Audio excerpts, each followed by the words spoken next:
श्रीमान जयराम रमेश जी।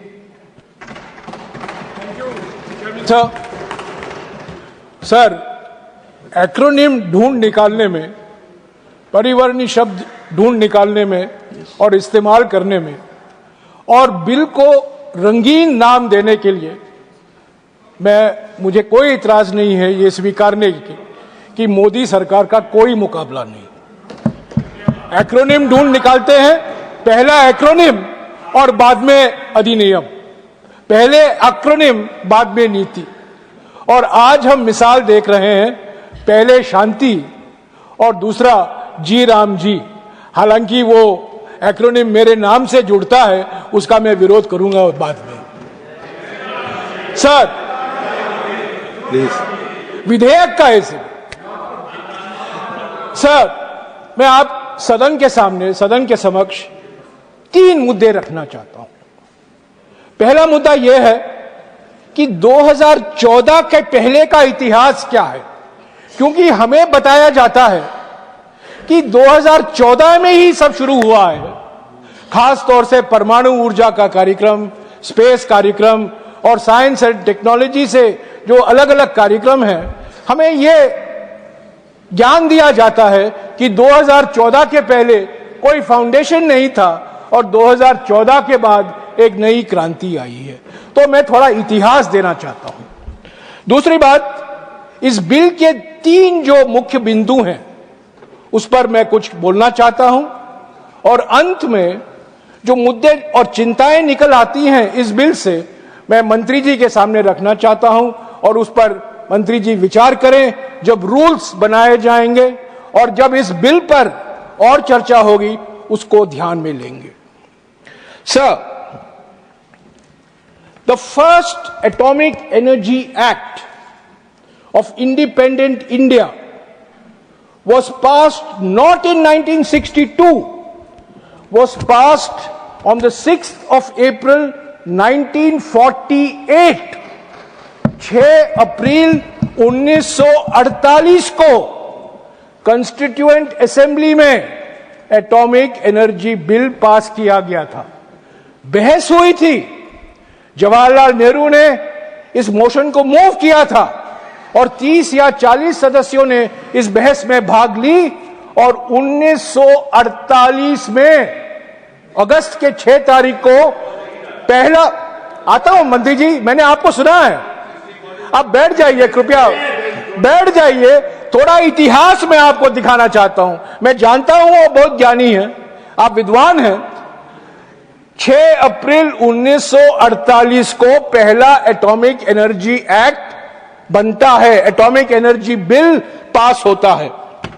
सर, 22 मई 1948 प्रधानमंत्री जवाहरलाल नेहरू अपने कैबिनेट के लिए एक नोट पेश करते हैं, जिस कैबिनेट में सरदार वल्लभ भाई पटेल मंत्री थे, श्यामा प्रसाद मुखर्जी मंत्री थे, बाबा साहब अंबेडकर मंत्री थे। उस कैबिनेट ने 22 मई 1948 May 22, 1948 ये नोट फॉर कैबिनेट कि भारत में परमाणु ऊर्जा को लेकर क्या नीति होनी चाहिए, क्या रणनीति है हमारी देश की परमाणु ऊर्जा को लेकर, परमाणु ऊर्जा का भविष्य क्या होगा, क्या होना चाहिए, इस पर बहस हुआ।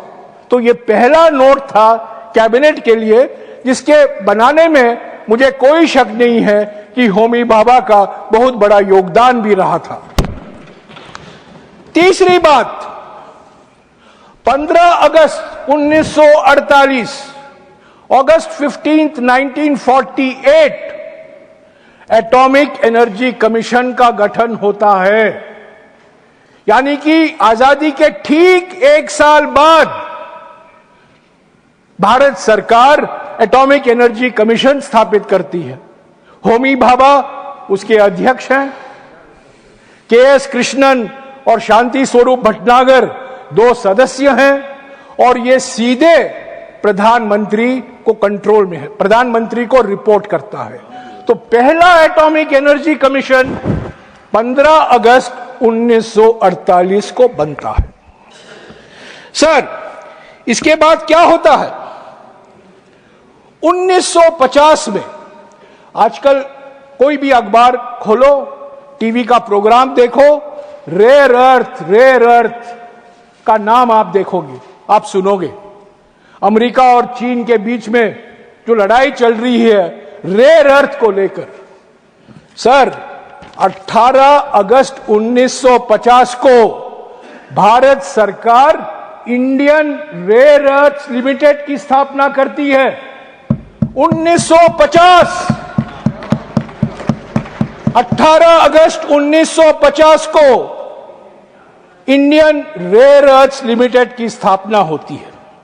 सर इसके बाद में 3 अगस्त 1954, यह महत्वपूर्ण डेट है मंत्री जी, आप जानते हैं, क्योंकि 3 अगस्त 1954 को डिपार्टमेंट ऑफ एटॉमिक एनर्जी की स्थापना होती है, जिसका जिक्र आज हम कर रहे हैं।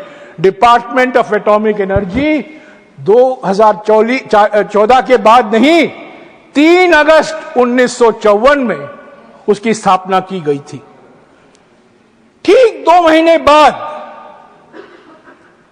यहां पूसा में नेशनल फिजिकल लेबोरेटरी है, वहां 3 दिन विचार विमर्श होता है और उस विचार विमर्श की अध्यक्षता प्रधानमंत्री करते हैं। और उस समारोह में सांसद, विशेषज्ञ, वैज्ञानिक, टेक्नोलॉजिस्ट, हमारे 3 सेना, वायुसेना, नवसेना के प्रमुख, सब लोग मौजूद हैं। National symposium on peaceful application of nuclear energy, और उसी बैठक में 26 नवंबर 1954 को होमी भाभा अपने मशहूर 3 फेज प्रोग्राम की घोषणा करते हैं, जिसका मैं जिक्र करने वाला हूं। सर 4 सितंबर 1956 को भारत का पहला रिएक्टर कमीशन होता है। 4 सितंबर 1956, उसका नाम दिया जाता है अप्सरा। तब के जमाने में भी अच्छे अच्छे नाम दिया जाते थे। अप्सरा, भारत का पहला रिएक्टर का नाम अप्सरा था। अप्सरा के बाद जर्लीना आया, जर्लीना के बाद साइरस आया, साइरस के बाद ध्रुवा आया, ध्रुवा के बाद पूर्णिमा आया। यानी किसी 1956 से भारत रिएक्टर लगा रहा है। 2014 के बाद नहीं, 2014 के पहले। सर इसके बाद 1958 में, 1958 सितंबर के महीने में एटॉमिक एनर्जी कमीशन विस्तार से पुनर्गठित होता है और उसके बाद परमाणु ऊर्जा का कार्यक्रम शुरू होता है। और हमारे देश का पहला रिएक्टर 28 अक्टूबर 1969 को तारापुर में कमीशन होता है, 160 मेगावाट वाला रिएक्टर। उसके बाद तारापुर के बाद रवाट भाटा राजस्थान में, रवाट भाटा के बाद कल्पाकम चेन्नई के पास, कल्पाकम के बाद नरोरा अलीगढ़ के पास, नरोरा के बाद कैगा जो उडुपी के पास है, उसके बाद गुजरात में ककरापार, उसके बाद में कुडनकुलम जहां रशिया से रिएक्टर लगाए गए हैं। तो मेरा यह कहना है सभापति महोदय कि ये जो परमाणु ऊर्जा का कार्यक्रम है, एक परमाणु पावर प्लांट को 8 साल लगते हैं कमीशन करने में। तो 2014 के पहले हमारे 8 गीगावाट के कैपेसिटी लागू की गई थी इन अलग अलग जगहों में, तारापुर, कैगा, नरोरा, ककरापार, ये रवाट भाटा, अलग अलग जगहों में लगाया गया था। और परमाणु ऊर्जा के बड़े बड़े कदम हमने लिए थे, उपलब्धियां हुई थी। और अब मंत्री जी जानते हैं कि एटॉमिक एनर्जी एस्टैब्लिशमेंट से ही भारत में इलेक्ट्रॉनिक्स की क्रांति शुरू हुई, भारत में स्पेस प्रोग्राम शुरू हुआ, इंजीनियरिंग प्रोग्राम शुरू हुआ। तो ये सब 2014 के पहले की उपलब्धियां हैं। सर, मुझे खुशी है कि अटल बिहारी वाजपेयी जी जब प्रधानमंत्री थे, इस सरकार को सबक सीखना चाहिए अटल बिहारी वाजपेयी जी से। पोखरण 2 के बाद अगस्त के महीने में 1998 50 years of atomic energy research एक किताब निकाला जाता है। यह कांग्रेस की सरकार के समय में नहीं, ये आप ही के सरकार के समय प्रधानमंत्री अटल बिहारी वाजपेयी इस किताब में स्वीकारते हैं कि 50 साल में महान उपलब्धियां हुई हैं, जिसके वजह से हमें पोखरण 1 और पोखरण 2 हम करने में समर्थ हुए। अब पढ़ना चाहिए, मैं टेबल पर रखूंगा, मंत्री जी जानते हैं, पर अलग अलग सांसदों को भी पढ़ना चाहिए कि 50 साल में 70 साल में क्या किया, 70 साल में क्या किया, ये 50 साल में क्या हुआ। ये आप ही की सरकार का एक किताब है। सर, 2014 के पहले की उपलब्धियों के बारे में मैं ज्यादा और कुछ नहीं कहूंगा, क्योंकि ये सब सामने है। रिएक्टर को लेकर, न्यूक्लियर रिसर्च को लेकर, न्यूक्लियर इंफ्रास्ट्रक्चर को लेकर बहुत बड़ी उपलब्धियां हुई हैं। पर एक चीज का मैं जरूर जिक्र करना चाहता हूं।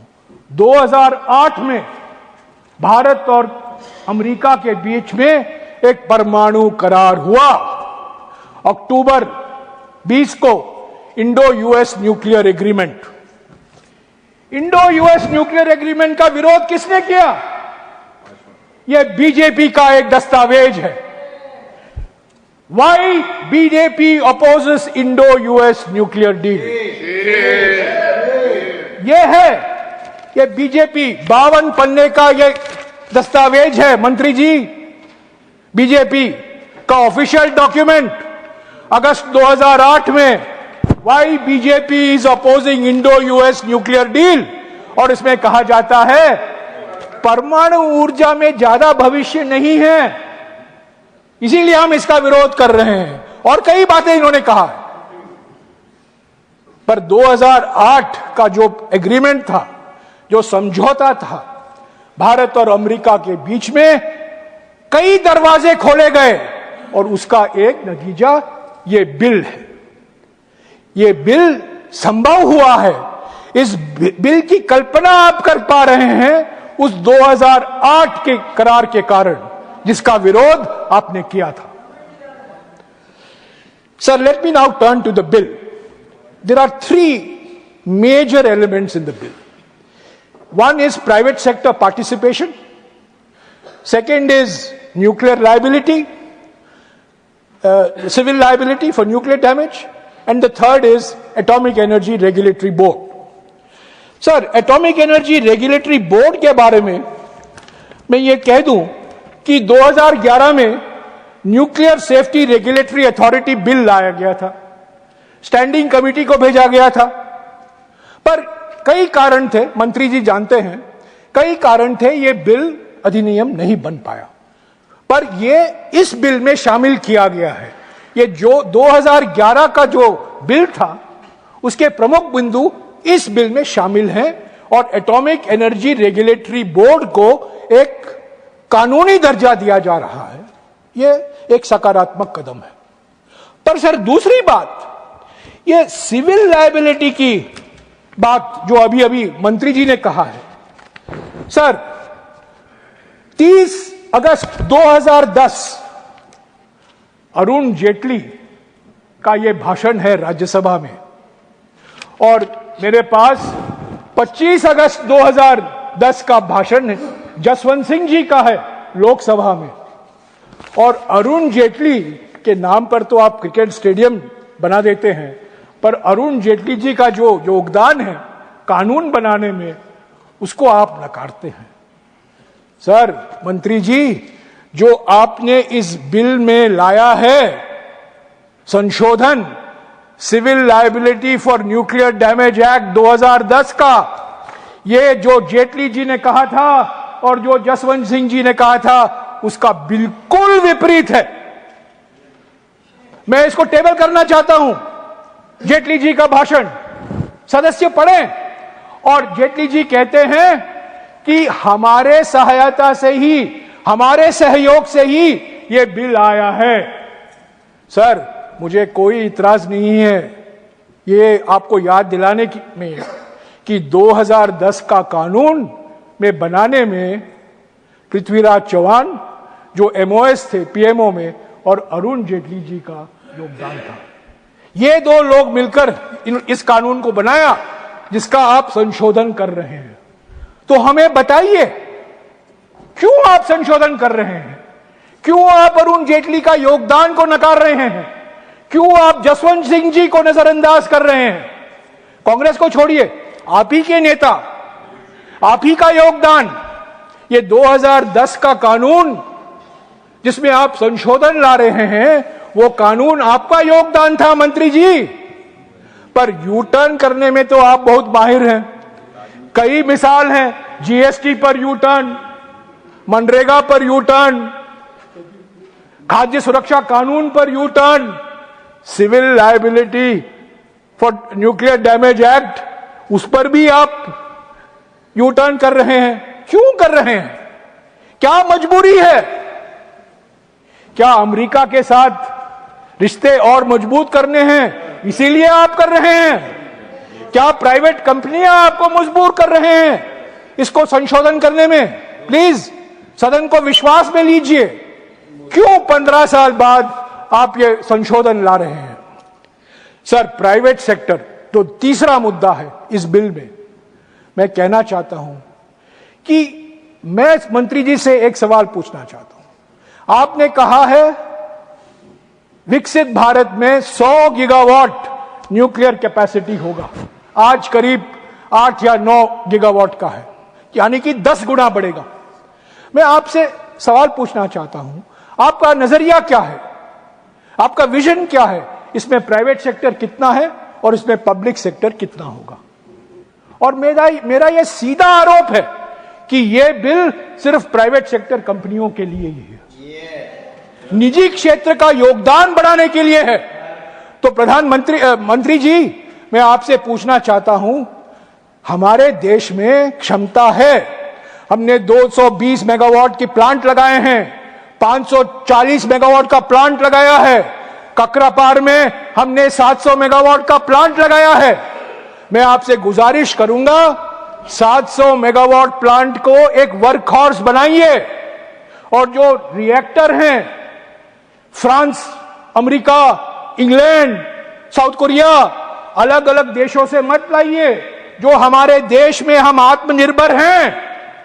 700 मेगावाट का प्लांट हम लगा रहे हैं, गुजरात में लगा हुआ है, प्रधानमंत्री जानते हैं, प्रधानमंत्री वहां गए हुए हैं। उससे आप प्रेरणा लीजिए और स्टैंडर्डाइजेशन कराइए। ये वेंडर ड्रिवन बिल मत कराइए। कंपनियों द्वारा जो बिल आप ला रहे हैं, आपने 3 कानून लाए थे कृषि क्षेत्र में, आपको वापस लेना पड़ा क्योंकि वो भी प्राइवेट सेक्टर से आपको ऑक्सीजन मिल रहा था।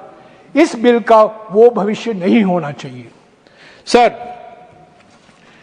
तो इंडिजिनस वर्सेस इंपोर्टेड, हमारे देश में पहला रिएक्टर अमेरिकी सहायता से तो बना तारापुर, उसके बाद में हम आत्मनिर्भर हैं, हम सेल्फ रिलायंट हैं। सारा फ्यूल साइकिल उसका नियंत्रण हमारे हाथों में है, भारत के हाथों में है, हमारे वैज्ञानिकों के हाथ में है।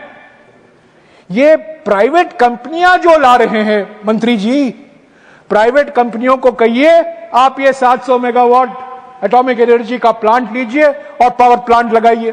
वो क्यों नहीं लगाते हैं? वो फलाना American company, south Korean company, French company पीछे पीछे भागते हैं। तो आप स्टैंडर्डाइज करिए और इंडिजिनस टेक्नोलॉजी को आप बढ़ावा दीजिए। मैं जानता हूं कि आप देना चाहते हैं। 700 मेगावाट को वर्कहॉर्स बनाइए और उसी के आधार पर आप 100 गीगावाट के रास्ते पर चलिए। सर, दूसरी बात, एसएमआर का मंत्र चलाया जा रहा है। एसएमआर माने स्मॉल मॉड्यूलर रिएक्टर। सर, हमारे देश में तो भारत स्मॉल रिएक्टर है, 220 मेगावाट के करीब 15 या 16 रिएक्टर हमने लगाया है, 20 ऐसे रिएक्टर होंगे, उसको स्टैंडर्डाइज करिए, भारत स्मॉल रिएक्टर लगाइए 220 मेगावाट का, और अगर आप 100 मेगावाट का लगाना चाहते हैं उसी के आधार पर उसका एवोल्यूशन कराइए। वो असली आत्मनिर्भरता है, ट्रू सेल्फ रिलायंस वो है। मैं जानता हूं कि हमारे देश में 3 या प्राइवेट कंपनियां हैं जो फायदा लेंगी इस बिल का, उसका जिक्र मैं नहीं करना चाहता हूं, सब लोग जानते हैं वो 3 या 4 कंपनी कौन है।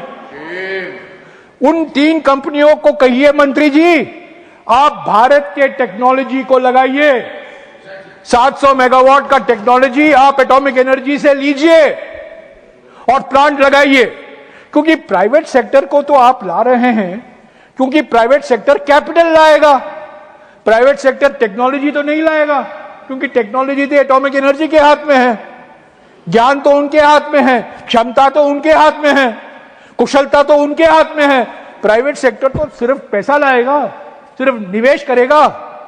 पर उनको कहिएगा कि अगर आपको प्राइवेट इन्वेस्टमेंट करना है तो ये 700 मेगावाट का प्लांट या 220 मेगावाट का प्लांट आप लगाइए, आप देखिए कितने लोग आएंगे। सर, मैंने 3 फेज कार्यक्रम का उल्लेख किया, होमी भाभा का नजरिया था, और आज हम होमी भाभा को हमें याद करना चाहिए क्योंकि वो निर्माता थे, भीष्म पितामह थे हमारे परमाणु ऊर्जा कार्यक्रम के। होमी भाभा ने कहा था 3 फेज होना चाहिए, पहला फेज यूरेनियम होगा, दूसरा फेज प्लूटोनियम थोरियम होगा, और तीसरा फेज थोरियम यूरेनियम होगा। मैं सरल भाषा में बोल रहा हूं, टेक्निकल भाषा नहीं इस्तेमाल कर रहा हूं, सरल भाषा में बोल रहा हूं। आज फर्स्ट फेज तो हमको मास्टरी मिल गई है, सेकेंड फेज थोड़ा रुका पड़ा हुआ है, कुछ देरी हुआ है, कुछ विलंब हुआ है। मंत्री जी जानते हैं सेकेंड फास्ट ब्रीडर रिएक्टर अभी तक हम कमीशन नहीं कर पाए हैं, पर दुनिया का 1/4 125% थोरियम रिजर्व हमारे देश में है।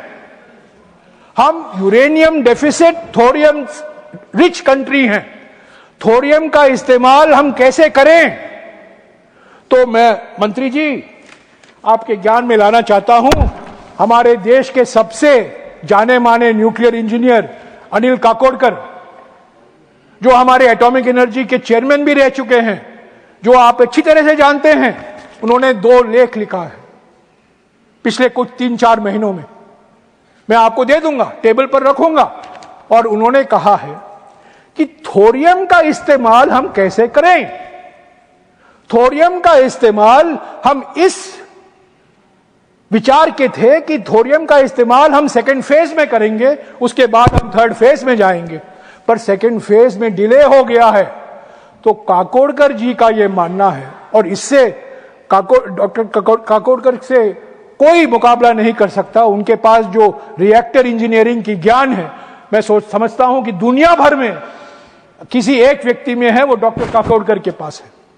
और वो कहते हैं कि समय आ गया है कि थोरियम को फर्स्ट फेज में भी हमें इस्तेमाल करना चाहिए, ताकि हम सीधा थर्ड फेज में जाएं, बाईपास करें, लीप फ्रॉग करें थर्ड फेज को। क्योंकि हमारा अंतिम उद्देश्य क्या है, हमारा अंतिम मकसद क्या है? हमारा अंतिम मकसद है हमारे देश के थोरियम का इस्तेमाल करना, यूरेनियम का नहीं। यूरेनियम का तो हम हमेशा आयात करते रहेंगे, और ये 2008 का समझौता करार जो है, उसका एक सकारात्मक असर हुआ है कि हम अलग अलग देशों से यूरेनियम ला सकते हैं। फ्रांस से लाए हैं, कजाकिस्तान से लाए हैं, और देशों से लाए हैं। पर हम यूरेनियम बाहर से खरीदेंगे तो एनर्जी सिक्योरिटी आपको चाहिए, ऊर्जा सुरक्षा अगर आपको चाहिए, यूरेनियम पर नहीं पर थोरियम पर हमें निर्भर होना चाहिए। थोरियम का भंडार हमारे पास है, केरल के ट्रावनकोर बीच सैंड मोनाजाइट एक बहुत बड़ा भंडार है। इसीलिए तो 1950 में इंडियन रेयर अर्थ्स की स्थापना की गई थी। तो मंत्री जी, जो हमारे देश के विशेषज्ञ हैं, उनके विचार को सुनिए। ये जो बाहर से प्राइवेट कंपनियां आती हैं, और कुछ ना कुछ हमें ज्ञान देती हैं, उसके पीछे में हम मत पड़े। ये प्राइवेट कंपनियां मिलते रहते हैं, प्राइवेट कंपनियां के रोज अखबार में पढ़ता हूं, प्राइवेट प्राइवेट प्राइवेट प्राइवेट। पर जो हमारे पास क्षमता है, जो हमारे साइंटिस्ट लोग कह रहे हैं, उसका नजरअंदाज मत कीजिए। मंत्री जी, 2009 में मुझे सौभाग्य था कि मैं ऊर्जा मंत्रालय में एमओएस था।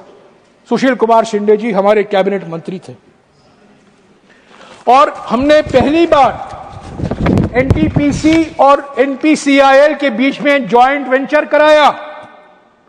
जो आप कह रहे हैं ना, हमने कराया 2015 में, ये 2009 और 2010 में कराया गया था। एक चीज, इतिहास को वापस लिखने में आपका कोई मुकाबला नहीं है। इतिहास, असली इतिहास को भूलने में और नया इतिहास लिखने में आपसे कोई मुकाबला नहीं, आप उसमें बहुत माहिर हैं। तो मंत्री जी, 2010 में एनटीपीसी और एनपीसीआईएल के बीच में जॉइंट वेंचर हुआ था। ऐसे जॉइंट वेंचर को प्रोत्साहन दीजिए, अलग अलग कंपनियों को प्रोत्साहन दीजिए और अलग अलग कंपनियों को यह कहें कि अगर आपको न्यूक्लियर प्लांट लगाना है, हमारे देश के लिए न्यूक्लियर एनर्जी जरूरी है, तो हमारे टेक्नोलॉजी के आधार पर ही लगाइए। ऐसे तो कुडनकुलम में 6 रिएक्टर, रशियन रिएक्टर लग रहे हैं, वो ठीक है, वो निर्णय ले गया, हुआ था जो हुआ है। पर आगे में ऐसा नहीं होना चाहिए कि हम सिर्फ इंपोर्ट पर डिपेंडेंट हों। हमारे क्षमता पर हमें हमारी रिएक्टर लगने हैं। आज भी मंत्री जी, मैं आपको याद दिलाना चाहता हूं, फ्रांस में सारा न्यूक्लियर रिएक्टर गवर्नमेंट कंट्रोल का है और फ्रांस में 70% बिजली न्यूक्लियर एनर्जी से आता है। 70% electricity comes from nuclear sources and all nuclear plants in France are owned by the government। और फ्रांस में जो हर साल न्यूक्लियर परमाणु स्रोत पर निर्धारित बिजली का उत्पादन होता है, वो एनपीसीआईएल की तुलना में 7 गुना है। इसका माने ये है कि एनपीसीआईएल को और भी बढ़ावा दे सकते हैं। एनपीसीआईएल को और मजबूत कीजिए, एनपीसीआईएल को और ऑक्सीजन दीजिए, और साधन दीजिए, और निवेश कीजिए, और जरूर आप निजी क्षेत्र को प्रोत्साहन दें। पर काकोडकर साहब ने क्या लिखा है अपने लेख में, उन्होंने एक लेख में उन्होंने साफ लिखा है कि it is worth recognising that most of what is contained in this article is developed by our own laboratories like the Bhabha Atomic Research Center, the Indira Gandhi Center for Advanced Research, etc. That needs to be pursued. The private sector, while it needs to be mobilized to scale up the program, should play a secondary role. The reverse would cause irreversible damage.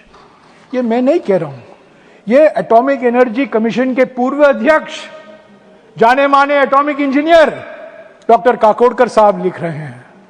तो अंत में मेरे 1 minute बाकी है। मेरा कहने का यही एक मकसद है मंत्री जी, आपकी कई मजबूरियां हैं। अमेरिका की मजबूरी है, विदेशी कंपनियों की मजबूरी है, हमारे निजी कंपनियों की मजबूरी है। मजबूरी में बिल मत लाइएगा। इस पर और विचार विमर्श, मैं जानता हूं कि आप 1 साल से इस पर विचार कर रहे हैं, पर और विचार करने से कोई आसमान नहीं गिरेंगे। इस पर और विचार होने दीजिए, और लोगों से मशवरा कीजिए, और लोगों की राय लीजिए। पर एक चीज याद रखिए मंत्री जी, अगर हमने अपने पब्लिक सेक्टर का नजरअंदाज किया, अगर आपकी मंशा यह है कि पब्लिक सेक्टर को हम नीचे गिराएंगे और उसके स्थान पर हम प्राइवेट सेक्टर को प्रोत्साहन करेंगे, ये हमारे देश के हित में नहीं है। प्राइवेट सेक्टर का मैं समर्थक हूं, प्राइवेट इन्वेस्टमेंट आना चाहिए, बट प्राइवेट इन्वेस्टमेंट इंजन नहीं बन सकता। इंजन पब्लिक सेक्टर होना जरूरी है। अगर आपने प्राइवेट सेक्टर को बनाया तो मैं समझता हूं जो विजन था होमी भाभा का, जो विजन था सभी विशेषज्ञों का, उसका आप बुरी तरीके से नजरअंदाज कर रहे हो। अंत में मैं कहूंगा, इस मौका मैं छोड़ना नहीं चाहता हूं अध्यक्ष महोदय, क्योंकि हमारे एटॉमिक एनर्जी कार्यक्रम में कई लोगों का योगदान रहा है, कई लोगों का, और मैं कुछ नाम लेना चाहता हूं क्योंकि हम ऐसे नामों को भूल जाते हैं। जवाहरलाल नेहरू और होमी भाभा और विक्रम साराभाई को तो जानते हैं, Raja Ramanna, Homi Sethna, N B. Prasad, M R. Srinivasan, A K. Ganguly, R K. Asundi, V D. Athavale, Jagdish Shankar, D N. Wadia और सबसे महत्वपूर्ण ब्रह्म प्रकाश, जिसका मैंने जिक्र इसरो के समय में मैंने किया था जब चंद्रयान पर बातचीत हो रही थी कि ब्रह्म प्रकाश हमारे एकमात्र ऐसे मेटलर्जिकल इंजीनियर थे जिन्होंने इसरो में भी योगदान दिया है और एटॉमिक एनर्जी में भी योगदान दिया है। तो ऐसे वैज्ञानिकों को हम याद रखें। ये सब किसी भी देश में काम कर सकते थे, पर वे भारत लौट आए और भारत में उन्होंने काम किया। Thank you. पब्लिक सेक्टर में काम किया, सरकारी सैलरी पे काम किया और उसको प्रोत्साहन जवाहरलाल नेहरू से लेकर सभी प्रधानमंत्रियों ने। Thank you. अभी उस रास्ते से मत हटिए, उसी रास्ते पर जाइए मंत्री जी, उसी रास्ते पर जाइए। Thank you. Thank you. Thank you so much. Honourable Shrimati Kiran Chaudhary ji.